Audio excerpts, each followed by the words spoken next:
Como o solo deve ser preparado para a agricultura?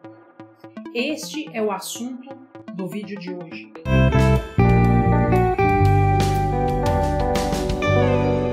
Olá, eu sou a professora Geila Souto e este é o seu canal Só Ciências.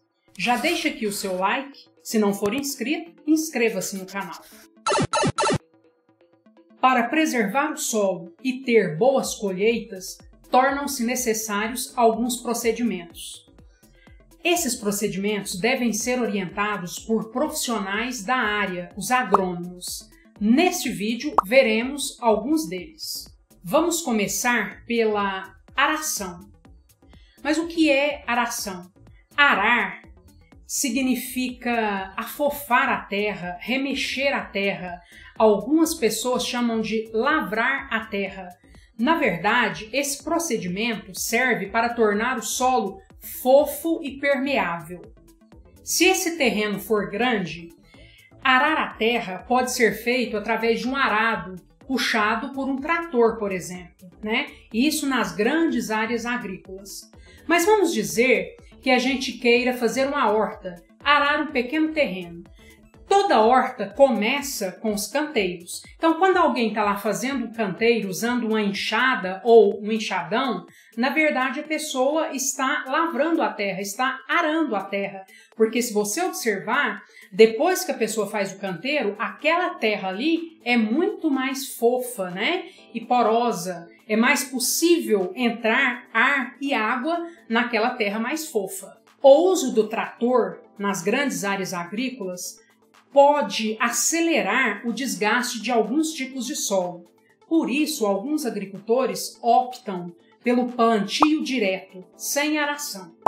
Isso é feito da seguinte maneira: faz-se alguns sulcos no solo, onde a semente é colocada, e aí o solo fica coberto com palha, ou pode ser também com alguma plantação anterior. Então, o solo fica coberto, sendo que quando chove, a chuva vai primeiro cair nessa palha ou nessa vegetação seca. Dessa maneira, não vai cair diretamente no solo. Ou seja, essa vegetação ou a palha seca que recobre o solo vai diminuir o impacto da chuva nesse solo. Como saber se um solo é ácido e como combater essa acidez? Sempre antes de iniciar o plantio, o agricultor deve pegar uma pequena porção do solo e levar até um laboratório para fazer uma análise. Esse procedimento vai identificar as características desse solo e também as deficiências para que o agricultor possa corrigi-las antes do plantio.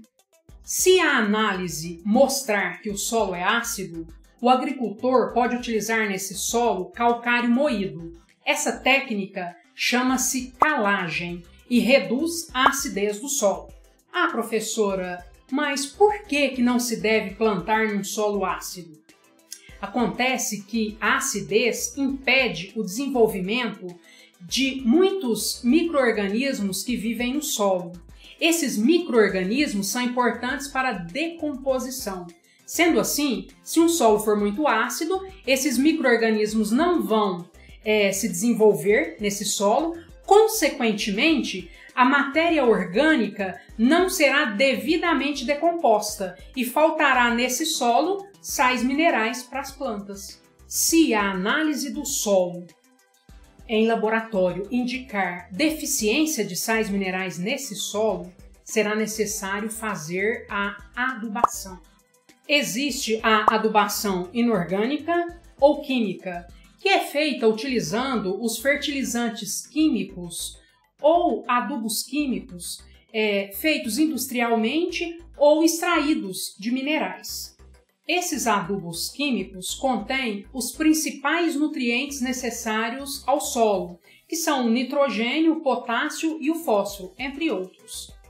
Há também a adubação orgânica, onde se usa restos de vegetais como folhas, galhos, cascas de árvores, Pode-se utilizar também estrume, que são fezes de animais, farinha de ossos, que na verdade é utilizada, pega-se os ossos de animais, né, como vaca, porco, e desses ossos faz-se uma farinha. Essa farinha pode ser utilizada como adubo orgânico também. Todos esses adubos orgânicos são transformados em humus no solo. Caso você não tenha visto o vídeo da semana passada, ele explica o que é humus, tá? Então deixarei aqui o card e o link nas descrições desse vídeo. Você sabia que as minhocas também são muito importantes para a fertilidade dos solos? Ao andarem no solo, as minhocas vão cavando túneis. Isso vai deixando o solo mais arejado, ou seja, esses túneis vai facilitar a entrada de ar e de água nesse solo. Ah, professora, mas por que isso é importante? Gente, as plantas respiram pelas raízes. Se não tiver ar no solo, vai ficar difícil o desenvolvimento dessa planta, certo? Então, as minhocas ajudam a arejar esse solo e, ao mesmo tempo, elas tornam esse solo mais fofo. Elas acabam ajudando a arar um pouco o solo, né? Permitindo a entrada de água, que também é importante e será absorvida pelas raízes das plantas. Além disso, as minhocas se alimentam da matéria orgânica que existe no solo, misturada ao solo. Ah, professora, mas a minha avó falou assim, a minha mãe também falou, que minhoca come terra. Muito bem, minhoca não tem mão para separar a matéria orgânica do solo, não é isso? Então, ela, obviamente, como ela vive na terra, ela vai alimentar-se da matéria orgânica que está misturada com a terra. Essa matéria orgânica, lá dentro do corpo da minhoca, ela vai, obviamente, ser digerida e quando a minhoca defecar, quando ela fizer cocô, o cocô da minhoca, na verdade, é humus. Ou seja, esse humus ele vai fertilizar, ele vai fornecer sais minerais à terra, diminuindo assim a necessidade de colocar fertilizante químico, por exemplo. Ainda dentro desse assunto, adubação orgânica, é importante a gente lembrar que grande parte das plantas retiram sais de nitrogênio do solo. Então, com o passar do tempo, né, o solo vai perdendo esse tipo de sal mineral e vai então ficando pobre em nitrogênio. Entretanto, existe um grupo de plantas chamadas de leguminosas. Feijão, ervilha, soja, alfafa, amendoim, entre outros. Esse grupo de plantas não retiram nitrogênio do solo. Nas raízes dessas plantas existem nódulos, que são como bolinhas nas raízes. Nesses nódulos vivem bactérias que são capazes de pegar o nitrogênio do ar e transformá-lo em sais de nitrogênio. Esses sais de nitrogênio serão absorvidos pelas plantas. E também, por sua vez, as plantas vão fornecer a essas bactérias alimento, certo? Então, entenda que essas plantas leguminosas, ao invés de retirar nitrogênio do solo, elas repõem o nitrogênio no solo. Por esse motivo, as leguminosas são utilizadas em uma prática agrícola chamada rotação de cultura. Professora, o que é isso? Na verdade é assim, o agricultor faz o plantio, por exemplo, de milho, que não é uma leguminosa. No próximo plantio, ele planta soja, que é uma leguminosa. No outro, ele planta, por exemplo, arroz, que não é uma leguminosa. No próximo, ele novamente planta uma leguminosa. Ou seja, ele vai alternando, ele vai fazendo uma rotação de cultura. Em uma vez planta leguminosa, na outra não. Para quê?